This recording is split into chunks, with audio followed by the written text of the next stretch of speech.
Hello, everybody. Welcome to the Not a Role Model podcast. We are on episode number 5 today, and we're going to keep the ball rolling from the last episode with another crazy and this time drug-fueled murder story.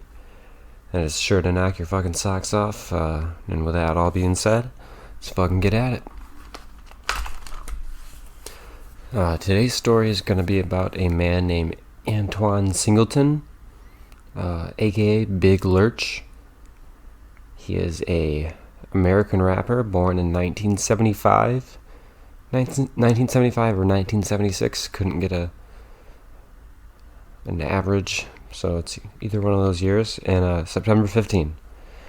His music career, some of his hit songs, I guess, would be "I Did It to You," "Texas Boy," "Gangsta Gangsta," and in 2008, surprisingly, "Paper Route." That's very surprising. You'll think it's surprising too after you hear this story. But he's worked with many Bay Area rappers like Too Short, Mac Dre, and E40. I think a lot of people know at least one of those guys. He began his career in the 1990s. Early life rapped under the name of G Spade, but later changed it to Big Lurch due to his fucking intimidating big ass figure. Big meaning tall. He was kind of skinny, but he was fucking tall, 6'7", making him look like Lurch from the Addams Family. So, and I actually looked it up. Lurch, they kind of look similar. Obviously, Antoine Singleton is just like the black version of Lurch, I guess you could say, or vice versa. But yeah, I can see it a little bit. So I guess the nickname fits. But it wasn't self-given, so that's good. If anyone gives their own self a nickname, it's kind of usually douchey.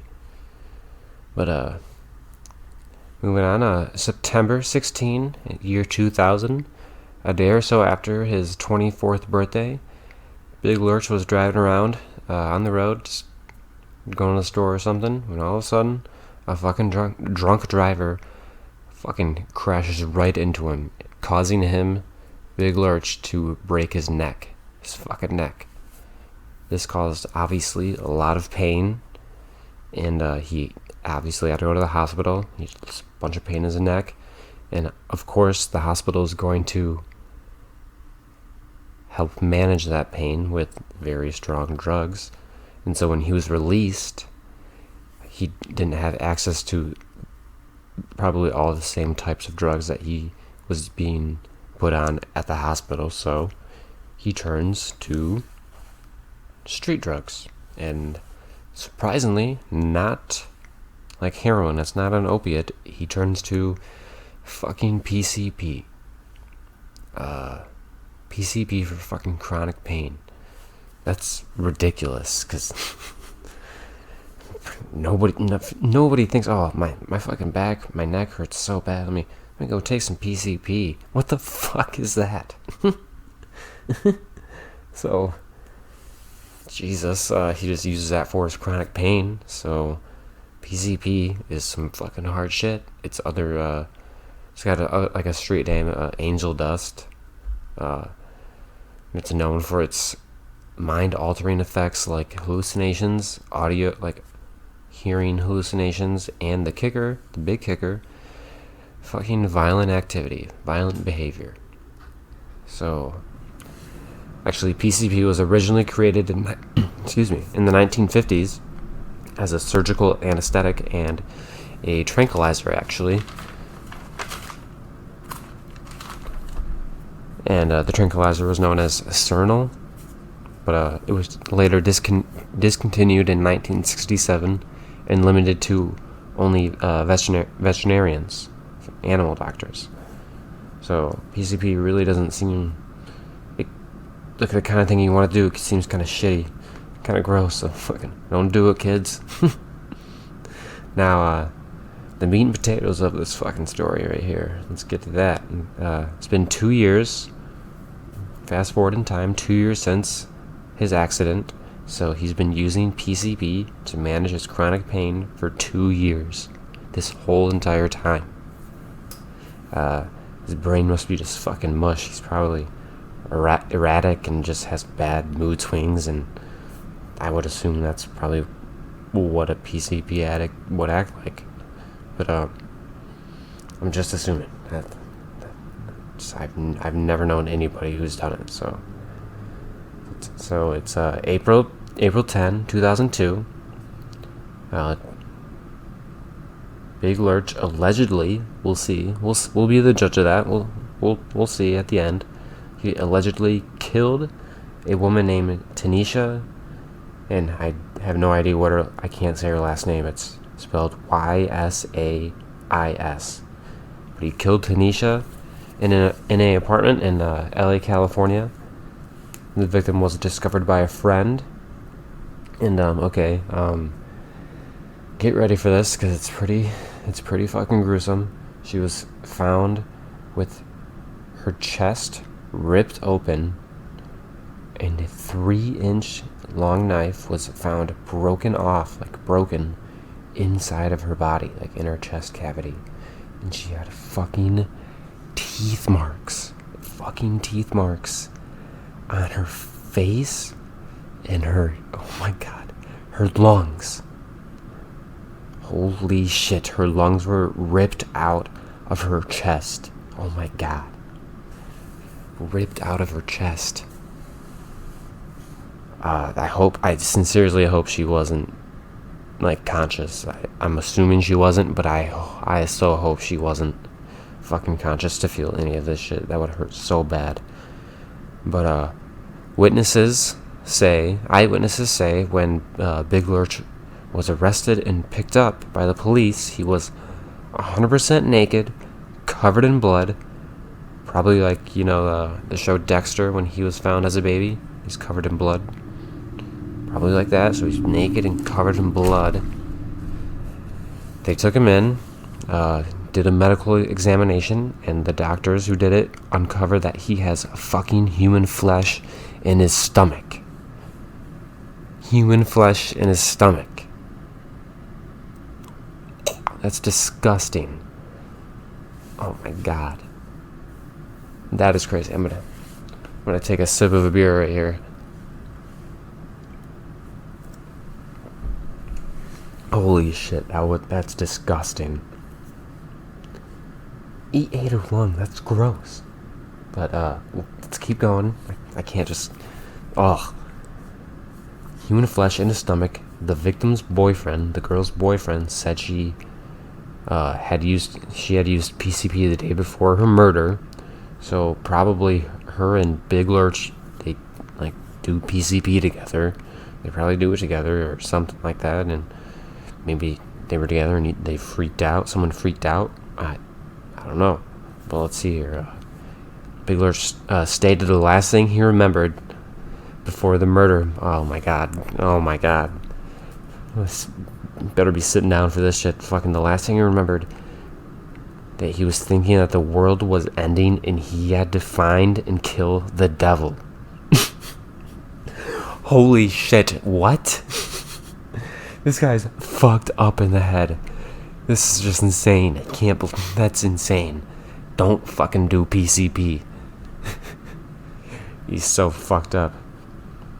Also, this could attribute to it. He could have gotten hit in the head or had like a concussion or something when he got in his accident, which could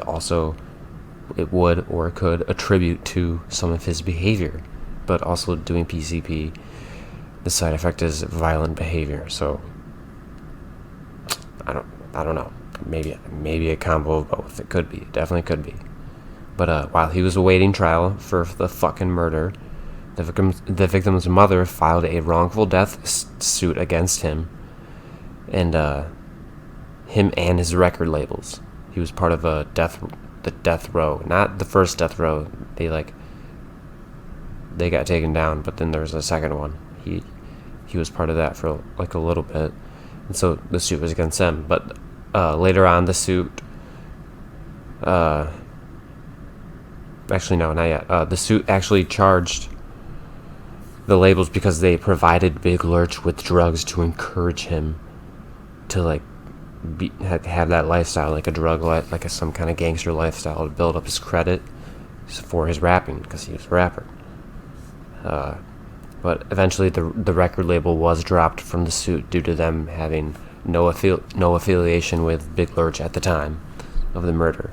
But the victim's mother later on, she says that she doesn't think Big Lurch killed her daughter, so I guess she doesn't think that anymore, but she thinks, oh my god, she's saying that the girl's boyfriend, a gang member, killed her. So she says, he was a gang member. He was beating her. She had all her bags packed, ready to leave the day she was murdered. So that's what the victim's mother says. This lady, I might take her word with a grain of salt, because she also says here that she believed her daughter was murdered and had her chest opened up by her boyfriend, and Big Lurch came in or something and found her lung on the fucking floor and began eating it, thinking it was a piece of meat. What the fuck? What? That doesn't make sense. She believed her daughter was murdered, and the boyfriend did it, and that Big Lurch just walked in and he just ate her lung. That's not normal. What the fuck? But Big Lurch repeated the claims, and also said about the label companies, they got me high on purpose to take advantage of me. The mother went on to say later that the bottle of PCP had been poured or forced down like the throats of her daughter and Big Lurch, so they weren't high on PCP willingly. And the police had told her that the amount of PCP in her daughter wasn't possibly obtained just by smoking it, so it would have to be like injected or taken orally, maybe, I guess. But the frickin' murder, it was committed with a fucking child scooter, like a metal Razor scooter. You remember what those were? What the fuck? Murdered with a scooter? And there was a bloody handprint found on the scooter that was not Big Lurch's, and it wasn't the victim's. And so there were bloody prints around the crime scene that didn't belong to either of them.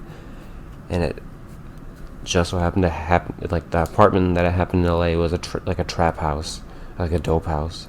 And Big Lurch was advised by his lawyer to plead guilty by reasons of insanity, so it would be a lighter sentence.